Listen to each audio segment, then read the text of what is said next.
Lucas capítulo 18. O texto diz o seguinte: Disse-lhe Jesus uma parábola sobre o dever de orar sempre e nunca esmorecer. Havia em certa cidade um juiz que não temia a Deus, nem respeitava homem algum. Havia também naquela mesma cidade uma viúva que vinha ter com ele, dizendo: Julga minha causa contra o meu adversário. Ele por algum tempo não a quis atender, mas depois disse consigo: Bem que eu não temo a Deus, nem respeito a homem algum. Todavia, como esta viúva me importuna, julgarei a sua causa, para não suceder que por fim venha molestar-me. Então disse o Senhor: Considerai no que diz este juiz iníquo.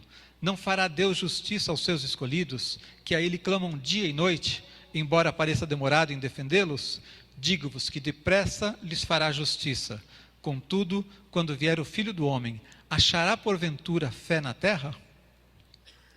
Esse é um texto muito conhecido, mas muito maravilhoso, que fala sobre o valor da oração nas nossas vidas. Outro dia uma pessoa chegou para mim e disse assim, eu perguntei como é que ela estava, como é que estava lidando com seus problemas, com as suas lutas, e ela falou assim: pastor, está tão complicado que agora só oração. E eu pensei, essa pessoa precisa aprender um pouquinho mais sobre oração. Porque oração não deve ser a última coisa que a gente faz na vida. Oração não é o último recurso quando tudo deu errado, não é? E muitos de nós talvez precisemos aprender mais sobre oração. Você sabe que o povo judeu era um povo acostumado a orar, amém? Hoje em dia muita gente tem essa correria, falta de tempo, uma visão muito secularizada, uma visão muito voltada para o mundo, e às vezes as pessoas não oram como deveriam. Mas o judeu sabia o que é oração. Fazia parte do dia a dia, da rotina deles, em família, no templo, em todo lugar. Eles sabiam o que era orar. Por que é que Jesus precisou contar a eles uma parábola, uma história, para ensiná-los o que é oração? Simplesmente porque mesmo as pessoas que têm uma vida religiosa, mesmo aqueles que estão acostumados a orar, muitas vezes não entendem as coisas essenciais, coisas fundamentais sobre a oração. Então, nós precisamos olhar para esse texto e entender por que é que Jesus fez questão de nos ensinar mais uma vez o que é orar. Nós precisamos, oração é fundamental, oração é uma das bases da tua vida com Deus. Querer ter uma vida próspera com Deus sem oração não vai funcionar. Então nós precisamos entender o que é que Deus tem para nós através desse texto, amém? Quero falar com vocês então sobre como Jesus descreve, como Jesus explica para a gente o que é oração. A primeira descrição que Jesus faz aqui, nesse texto, é da própria oração em si. A primeira coisa que ele diz assim, o texto: contou-lhes uma parábola sobre o dever de orar sempre e nunca esmorecer. Então, em primeiro lugar, oração é um dever. Repita comigo, oração é um dever. Quando é que você deve orar? Quando você tem vontade? Não. Oração é um dever seu diante de Deus. Deus espera que você tenha uma vida profunda de oração. Deu para entender? Você não ora porque você quer, porque você precisa. Você deve orar em primeiro lugar porque Deus espera que você ore. Contou-lhes uma parábola sobre o dever de orar sempre e nunca esmorecer. Então ore porque não é porque Deus precisa da oração. Deus não é um ser carente que está lá no céu precisando de orações para que ele seja fortalecido. Deus não precisa de oração. Quem precisa somos nós. Amém? Então, a primeira coisa que o texto ensina: contou-lhes uma parábola sobre o dever de orar sempre e nunca esmorecer. Então é um dever. Em segundo lugar, descrevendo ainda a oração, ele diz que nós devemos orar sempre. A Bíblia nos diz várias vezes, em vários outros lugares, precisamos orar sempre. Isso significa que eu oro nos momentos fáceis, nos momentos de tranquilidade, eu oro nos momentos de dificuldade, eu preciso orar com frequência, sempre. A Bíblia ensina a gente a orar sem cessar. No outro texto, Paulo diz, orando em todo o tempo. Então, quando é que eu oro? Quando eu estou feliz, eu oro. Quando eu estou triste, eu oro. Quando eu estou angustiado, eu oro. Quando eu tenho problemas, eu oro. Quando eu não tenho, eu oro. Sabe o bêbado, que quando ele está triste, ele bebe porque está triste, quando ele está feliz, ele bebe para comemorar, ele sempre arranja um motivo para beber? A gente tem que ser assim com a oração. Está feliz? Ore. Ore para exaltar a Deus, ore para louvar a Deus. Está num momento difícil? Ore para colocar suas dificuldades diante de Deus. Está sozinho? Ore sozinho no teu quarto. Está na igreja? Ore com o povo de Deus. Está com a tua família? Ore em família, mas ore em todo o tempo. E por fim, ainda nessa primeira parte, ele diz, o dever de orar sempre e nunca esmorecer. Por que é que Jesus disse que nós não podemos nunca esmorecer? Muita gente ora por um tempo, e de repente, aquele fervor, aquela vontade de orar, vai esfriando. Tem dois tipos de pessoas que esmorecem, que se desviam da oração. Alguns param de orar quando o problema diminui. Sabe, gente que só ora quando o negócio está pegando, mesmo quando está difícil, igual aquele que me disse lá, pastor, agora é só oração. Então, quando a gente está num aperto muito grande, até o mais incrédulo ora. Só que quando o problema começa a ser resolvido, a coisa começa a ficar mais tranquila. Ah, não vai acabar o mundo, não vai acabar a minha vida, o meu problema está começando a se resolver, vai diminuindo a vontade de orar. Vai diminuindo aquele zelo, aquela paixão. Então algumas pessoas esmorecem porque as coisas começaram a dar certo. E aí ele baixa o nível da oração dele. Continue orando, não esmoreça, continue orando, continue buscando a Deus, edifique, fortaleça a sua vida, amém? E o outro tipo é aquele que para de orar quando o problema não passa. Quando o problema é grave demais, ou quando o problema persiste por muito tempo, e as pessoas então enfraquecem, desistem de orar. Se acostumam com o problema e pensam assim, eu já orei uma vez, já orei duas, não adiantou, eu vou parar de orar. Nunca pare de orar porque o problema é muito grande, e nem pare de orar quando o problema diminui. Não são os problemas que tem que fazer você orar. A sua oração tem que ser a sua comunhão diária com Deus. Amém? Tem que ser o alimento da sua vida espiritual. E por isso Jesus disse, é um dever de orar sempre e nunca esmorecer. As lutas, às vezes, não passam tão rápido. E às vezes depois de uma aparece outra. A gente precisa estar sempre pronto para vencer as lutas. Um pastor certa vez escreveu num livro, contou um testemunho de que no final do culto uma senhora veio pedir oração para ele. E ele perguntou, pois não, irmão, o que a irmã quer que eu ore? E ela então disse assim, pastor, eu quero que o senhor ore para eu nunca mais ter problemas com o diabo. E o pastor então disse assim, pois não, irmão, a senhora está pronta para partir, quer ir embora agora? Posso orar para Deus levar a senhora? Não, pastor, não é isso que eu quero, eu só quero não ter mais problema com o diabo. Olha, só lá no céu. Enquanto estivermos aqui, nós temos que estar prontos para enfrentar as lutas. Então, como é que eu posso abrir mão da oração? Como é que eu posso esmorecer, parar de orar? Jesus ensinou claramente, não funciona. Você precisa orar sempre e não esmorecer. Amém? Então, o que é oração? O que Jesus ensinou? É um dever. É algo que precisamos fazer sempre e nunca esmorecer. Então, a primeira descrição que o texto faz é sobre a própria natureza da oração. A segunda descrição que Jesus fez nesse texto foi sobre Deus. Quem é Deus? Esse texto nos ensina alguma coisa sobre quem é Deus. Nas parábolas é muito comum que alguns elementos, alguns personagens da parábola tenham um paralelo com alguém. Cada elemento da parábola significa alguma coisa. Vocês entendem isso, né? Então, no texto, esse juiz simboliza Deus. O juiz, a quem a mulher ia pedir, simboliza Deus, porque o texto diz que se até um juiz iníquo atendeu a mulher, Deus também nos atende. Só que muitas vezes a parábola, ela não faz uma comparação com algo semelhante, ela compara com algo diferente. Ela faz a comparação por contrastes. Então, o que esse texto está ensinando, não é que Deus é igual ao juiz, é que ele é exatamente o contrário desse homem.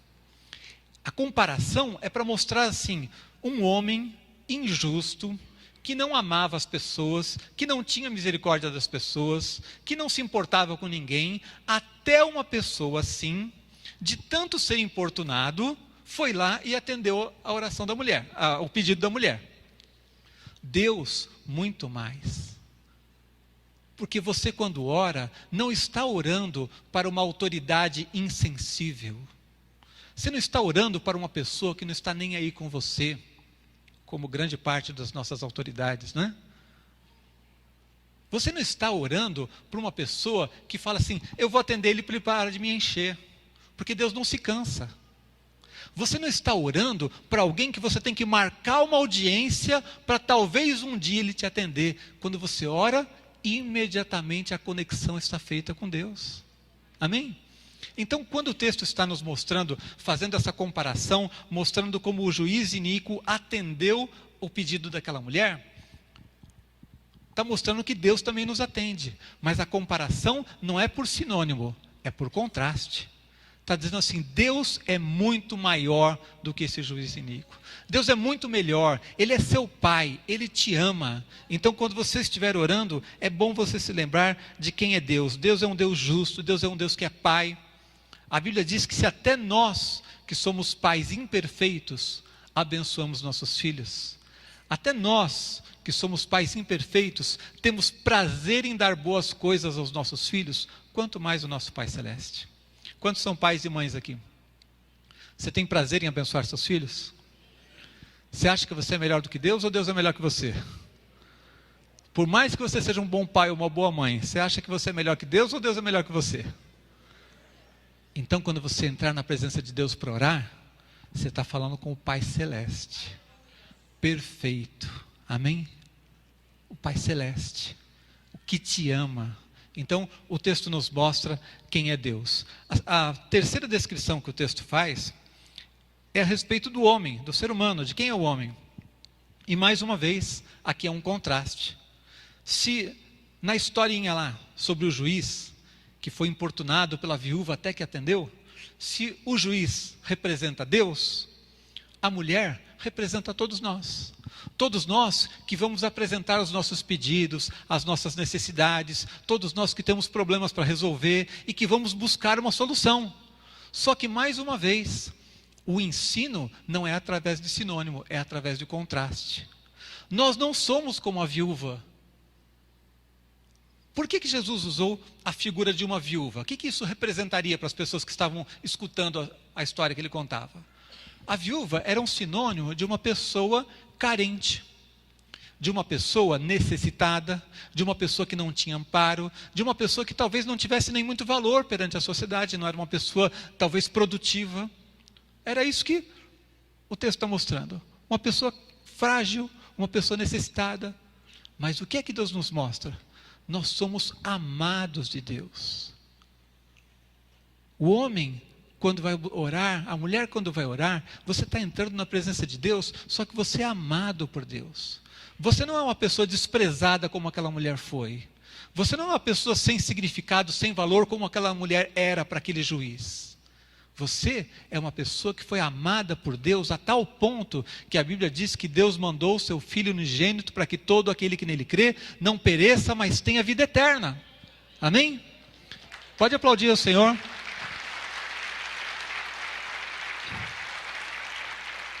Então a figura dessa viúva, sozinha, necessitada, não é assim que Deus nos vê. O juiz olhava para aquela mulher e desprezava, só atendeu por causa da sua insistência.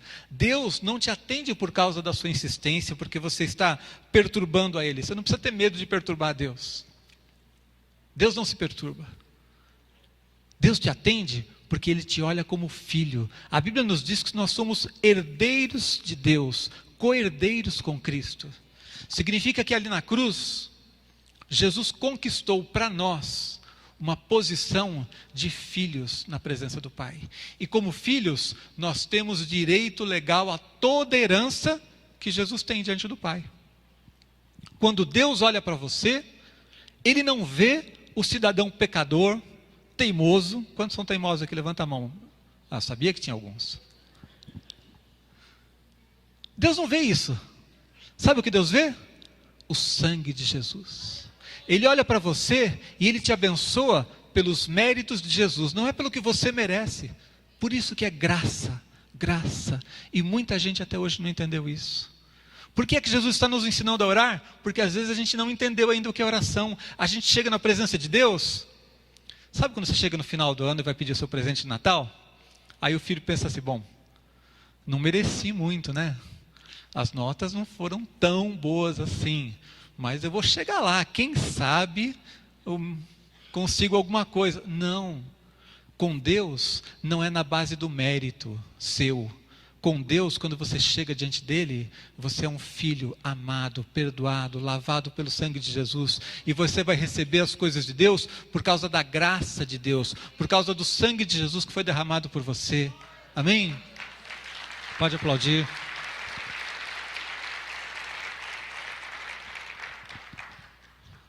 Por isso, Jesus descreve a oração, é o dever de orar sempre, sem esmorecer, mas ele descreve também quem é Deus, para que você não se esqueça que Deus é bom, Deus não é como um juiz iníquo, ele se importa, e ele descreve também o homem, o ser humano, para você saber que você é amado, querido por Deus. Não precisa fazer contas, quando você chegar diante de Deus, deixa eu ver se eu estou merecendo, deixa eu ver se esse mês e agora? Esse mês eu estou precisando da bênção de Deus de uma maneira especial. Será que no último mês eu fui bonzinho? Como é que eu estou na minha contabilidade com Deus? Não faça contabilidade com Deus. Se você for fazer contabilidade, você vai estar sempre perdendo. Você vai estar sempre devendo. E aí você deixa o diabo colocar culpa no seu coração e intimidar você na sua oração. Você chega para Deus, mas você pede assim, bom, vamos ver se eu consigo alguma coisa. Não. Peça com ousadia, como aquele filho que chega diante do pai e ele quer a bicicleta, não importa se ele repetiu de ano. Não é? Chega diante de Deus e peça aquilo que você necessita, sabendo que Deus te ama. Em quarto lugar, o texto descreve, já vimos a descrição da oração, a descrição de Deus, a descrição do homem, o texto agora descreve o tempo. Como assim? Vocês acham que a resposta da oração é rápida ou demora? E agora? O tempo, é depressa ou é demorado? Depende. Depende do quê? É depressa ou é demorado? Quantos aqui já tiveram a sensação de que a coisa estava demorando? Já pediu algo para Deus, ou está buscando algo de Deus, está precisando de algo na sua vida, e você tem aquela sensação de que já demorou demais, era para ontem que você queria.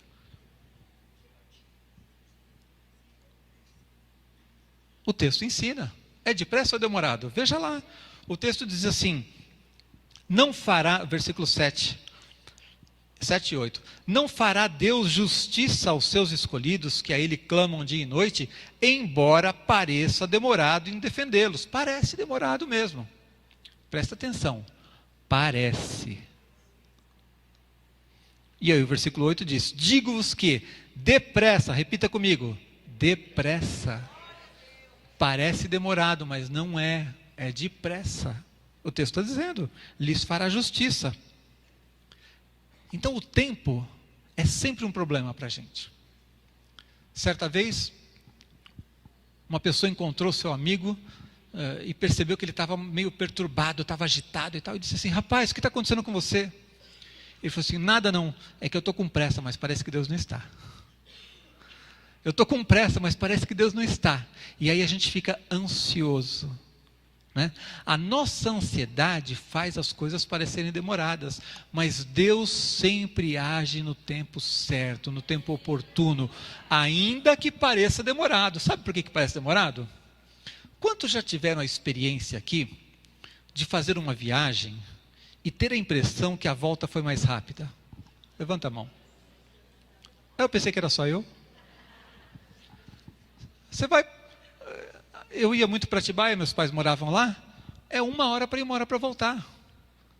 Só que eu sempre achava que a volta estava rápida, de repente eu olhava, já estamos em São Paulo. Mas é a mesma estrada, é o mesmo carro, é o mesmo motorista. A volta sempre é mais rápida. O que é que faz parecer que a ida foi demorada? Porque na ida eu estou querendo chegar. Eu tenho vontade de chegar. Eu estou ansioso para chegar. E aí, sabe a criança que fica lá, pai, está chegando? Pai, está chegando? Na volta ele não pergunta. Na volta, chegou. Mas demorou a mesma coisa. A nossa ansiedade faz com que a gente tenha uma percepção errada das coisas. A nossa falta de entendimento do tempo de Deus faz com que a gente tenha uma percepção errada das coisas. E eu quero dizer para você, o texto diz claramente, foi Jesus quem ensinou. Parece demorado, mas Deus nunca demora, Deus nunca se atrasa. Quando Lázaro foi ressuscitado, as irmãs de Lázaro acharam que ele tinha demorado. Porque Lázaro adoeceu, mandaram avisar Jesus. Jesus não estava tão longe assim, mas ele demorou a chegar. Só que Jesus sabia que iria chegar no momento em que Lázaro já teria morrido. Mas ele iria ressuscitar Lázaro. Então aquilo que parecia demorado, aquilo que parecia fora de hora, aquilo que parecia inadequado, era o tempo de Deus. Amém? Então confie no tempo de Deus quando você estiver orando. Não fique inquieto pensando que você tem que ensinar a Deus qual é o tempo de agir. Ele sabe. Clame, peça, diga, esperneie. Peça o que você precisa. Mas saiba que Deus age no tempo exato, no tempo oportuno. Ainda que pareça demorado, a promessa no versículo 8 é: digo-vos que depressa lhes fará justiça. Jesus disse isso. Digo-vos que depressa lhes fará justiça. Deus te ama e cuida das suas necessidades. Ele sabe como fazer as coisas, Ele sabe o modo e o tempo. Nós não sabemos. Então muitas vezes ficamos inquietos, ficamos perturbados, achamos que não dá mais tempo, achamos que está na hora errada, mas Deus sabe agir no tempo certo. Então quando eu te perguntar, é depressa ou é demorado? Diga, parece demorado, mas é depressa. É na hora certa, é no tempo de Deus. Amém? E a última descrição que o texto faz é a respeito do fundamento da oração, que é a fé. Veja que interessante. Você acompanhou a história? Ele começa lá dizendo, disse-lhe Jesus uma parábola sobre o dever de orar sempre, nunca esmorecer. Havia em certa cidade um juiz que não temia Deus e tal, e uma viúva necessitada que o importunava e tal. E ele então decidiu atender a oração da mulher. E aí diz que Deus também, embora pareça demorado, ele atende às nossas necessidades, e de repente, parece que do nada, entra uma frase, meio fora de contexto. Ele diz assim, contudo, quando vier o Filho do Homem, achará porventura fé na terra? Você acha que Jesus fala alguma coisa sem sentido? Ele fala alguma coisa gratuita? Ele fala alguma coisa sem propósito? De repente deu um branco e ele começou a falar de outro assunto? Não, ele sabe o que ele está falando. E o que é que Jesus quis fazer então no finalzinho desse ensino a respeito da oração? Depois de contar a história inteira, ele diz assim, contudo, achará porventura fé na terra o Filho do Homem quando da sua vinda? O que é que Jesus está ensinando? A fé é o fundamento de uma vida de oração. Sem fé, a nossa oração não é nada. E ele sabia que quanto mais nós nos aproximássemos do tempo do fim, mais haveria um ataque contra a fé. E as pessoas no tempo do fim seriam mais incrédulas, seriam mais materialistas, seriam mais confiantes no poder do homem do que em Deus. Muitos teriam caminhado já para o ateísmo. Outros, ainda que tendo algum tipo de vida religiosa, estariam muito confiando em si mesmos, confiando nos recursos naturais, em vez de confiar na graça de Deus, em vez de acreditar nos milagres de Deus. Ele sabia que a fé, com o passar do tempo, sofreria um forte ataque. Se ele perguntou, achará porventura fé? Contudo, quando vier o Filho do Homem, achará porventura fé na terra? Se ele perguntou, é óbvio, a resposta é óbvia. Que não haverá tanta gente crendo, que não haverá tanta fé, haverá uma luta para ser enfrentada. Então o que é que Jesus está dizendo? Guarde a sua fé, alimente a sua fé, porque a fé é o fundamento de uma vida de oração. Tudo na vida com Deus depende da nossa fé. É pela fé que a gente começa, é pela fé que a gente é batizado. Todos os irmãos que foram batizados precisaram crer primeiro em Jesus. E creram de fato para dizer assim, eu quero me batizar, porque eu sei que eu não quero voltar atrás. Eu sou de Jesus e ponto. Por isso tomaram a decisão de se batizar. Não estão aqui simplesmente passeando, visitando a igreja. Disseram assim, eu sou de Jesus. A minha vida pertence a Ele. É pela fé que a gente começa. E como é que a gente continua? É pela fé. Até o final, todos os dias da nossa vida, tem que ser fundamentado na fé. A vida de oração é através da fé. Oração sem fé é como eu querer matar a sede com um copo vazio. Tem um copo, mas está vazio. O que vai mudar a minha vida? Nada. Eu preciso alimentar a minha vida de fé.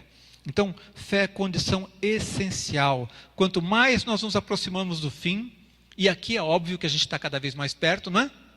Ninguém sabe exatamente quanto tempo nós temos ainda nesse mundo. Ninguém sabe exatamente quando é que Jesus volta. Mas uma coisa eu sei. Hoje estamos mais perto do fim do que ontem. A nossa geração está mais perto do fim do que a geração passada. Isso é óbvio, é indiscutível. Então esse texto vale para a gente. Quanto mais o tempo passa, mais eu preciso ser uma pessoa de fé. Se você não for um homem de fé, uma mulher de fé, nesses dias que a gente está vivendo, eu tenho ouvido um monte de gente dizer assim, gente, 2016 foi um ano pesado, um ano, algumas pessoas dizem que foi um ano esquisito. Estamos passando tempos difíceis. Se você não tiver fé num momento desses, como é que vai ser a sua vida com Deus? Como é que você vai enfrentar as lutas, as dificuldades? Ah, mas o ano que vem vai ser tudo diferente, não vai ter problema nenhum. Não vai ter rato no Congresso, vai estar tudo. Não, gente, não vai mudar tudo não. Com certeza Deus vai abençoar a sua vida, você deve ser otimista, deve ter esperança, mas pensar que o mundo não vai ter problema é bobagem. É ou não é? Então o que é que você precisa? Fé. Sua fé tem que estar firme em Deus. Você tem que saber que é a bênção de Deus que vai te dar força para vencer todos os desafios que surgirem. Amém? Então eu quero fazer uma oração por você nesse momento. Essa palavra foi pronunciada por Jesus. Foi Jesus quem disse. Foi Ele quem ensinou. E Ele ensinou porque nós precisamos aprender. Ele ensinou porque é importante para as nossas vidas. E a última coisa que Ele ensinou foi sobre a necessidade da fé. Eu quero que você saia daqui hoje com mais fé do que você chegou. Amém? Eu quero que você saia daqui mais consciente de que você não pode andar distraído nesse mundo. Ele avisou que as coisas iriam ficar mais complicadas com o passar do tempo no mundo. Então você precisa alimentar a tua fé, precisa alimentar o teu coração na presença de Deus. Amém? Então, feche os seus olhos, levante os seus braços, se renda diante do Senhor, coloque a sua vida diante dEle. Deus falou alguma coisa com você enquanto você ouviu essa palavra. Receba, se comprometa com a palavra de Deus. Aquilo que o Espírito tocou no seu coração, diga: Senhor, eu quero no nome de Jesus. Senhor, eu quero entregar minha vida, eu quero entregar aquela área da minha vida que o Senhor falou comigo hoje. Eu quero sair daqui hoje transformado, renovado. Eu quero realmente ser um servo teu fiel. Eu quero ter uma vida de fé, uma vida de comunhão, uma vida de oração. Coloque a sua vida diante do Senhor. Pai, no nome de Jesus, nós colocamos cada vida aqui diante da tua presença, Pai. Todos nós, aqueles mais novos na fé, os nossos irmãos que foram batizados hoje, aqueles teus servos que talvez tenham se afastado do Senhor e hoje estão voltando para a tua presença, ó Deus. Aqueles, ó Deus, que têm tantos anos de vida cristã e talvez tenham esfriado no meio do caminho. Todos nós, ó Deus, nos colocamos diante da tua presença para pedir que o teu Espírito nos fortaleça, nos encha, que nós saiamos daqui, ó Deus, renovados no teu poder, ó Deus, renovados na nossa fé, Pai, e que a nossa vida de oração seja transformada, restaurada, ó Deus, seja realmente construída uma vida sólida na tua presença, Pai, para que o Senhor possa todos os dias fortalecer e edificar as nossas vidas, para que possamos colocar as nossas necessidades diante do Senhor e sabermos que, como um Pai amado, o Senhor está sempre cuidando de cada uma das nossas necessidades, Pai. Se existem pessoas aqui hoje abatidas por causa das lutas, ó Deus, abatidas por causa da demora, eu quero declarar no nome de Jesus, o Senhor fará justiça e fará rápido, como o Senhor mesmo prometeu, ó Deus. A nossa vida está diante do Senhor, Pai. Nós dependemos de Ti, Senhor. Há muitas coisas nessa vida que nós não conseguimos fazer sozinhos. Precisamos da Tua graça, do Teu poder, da atuação do Teu Espírito, e muitas vezes precisamos mesmo de um milagre, aquilo que é impossível o homem fazer. Precisamos que o Senhor faça nas nossas vidas. Estamos nos colocando diante de Ti, para pedir que o Senhor nos encha do Teu Espírito, e que ao sairmos daqui estejamos todos hoje mais fortes do que quando entramos, ó Deus, e preparados para alimentar a nossa vida de oração, Pai. Que hoje seja um dia de retorno para aqueles que estavam distantes, ó Deus. Seja um dia de realmente deixarmos toda a frieza, toda a mornidão e estarmos andando na Tua presença, cheios do Teu Espírito, no nome de Jesus. Amém.